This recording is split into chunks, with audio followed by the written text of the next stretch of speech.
بسم اللہ الرحمن الرحیم۔ اکثر ہم یہی سنتے ہیں کہ دائرے میں 360 درجات ہوتے ہیں۔ دائرے میں 360 درجات کیسے ہوتے ہیں ذرا یہ دیکھیں۔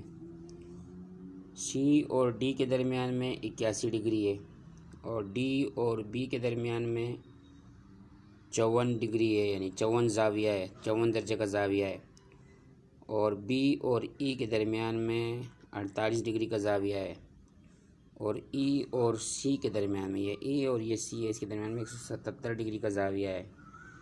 یہ ٹوٹل جو ہے نا نیچے دیکھیں ذرا کہ 81 54 جمع 177 جمع 48 برابر 360، ٹوٹل 360 درجات ہو گئے۔ تو یہ جو ہے گویا کہ کسی دائرے میں 360 درجات ہوتا ہے، اور زاویہ کہتے ہیں کسی دو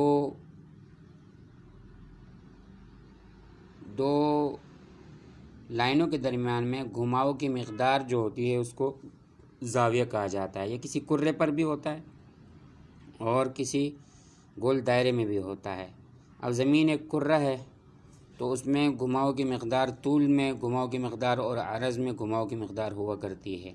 مثال کے طور پر پاکستان کا جو اسلام آباد ہمارا جو 75 والا خط ہے، خط طول 75، لندن کے درمیان میں 75 ڈگری کا زاویہ ہے پاکستان کا، یعنی 75 ڈگری کا زاویہ بنتا ہے، یعنی ہم لندن سے 75ویں ڈگری پر ہے، اور ہمارا کراچی طول کے اعتبار سے لندن سے 67ویں ڈگری پر ہے، اور اسی طرح عرض کے اعتبار سے، عرض البلد کے اعتبار سے کراچی جو ہے وہ خط استوا سے گویا کہ 25ویں ڈگری پر ہے، اور پشاور 34ویں ڈگری پر ہے۔ اس چیز کو سارے ساتھی جو ہے نوٹ کریں۔ تو یہ گھماؤ کی مقدار کو زاویہ کہا جاتا ہے۔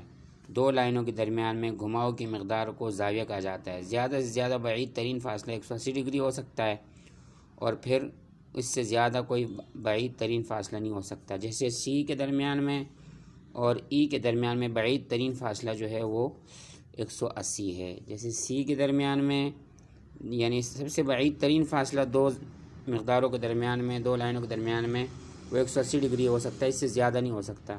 مثلا سی کے درمیان میں اور ای کے درمیان میں گھماؤ کا زاویہ تقریباً 180 یا 189 ہے، ایک کم 180 ہے، 181 ہے، اور اسی طرح اس طرف سے 177 ہے۔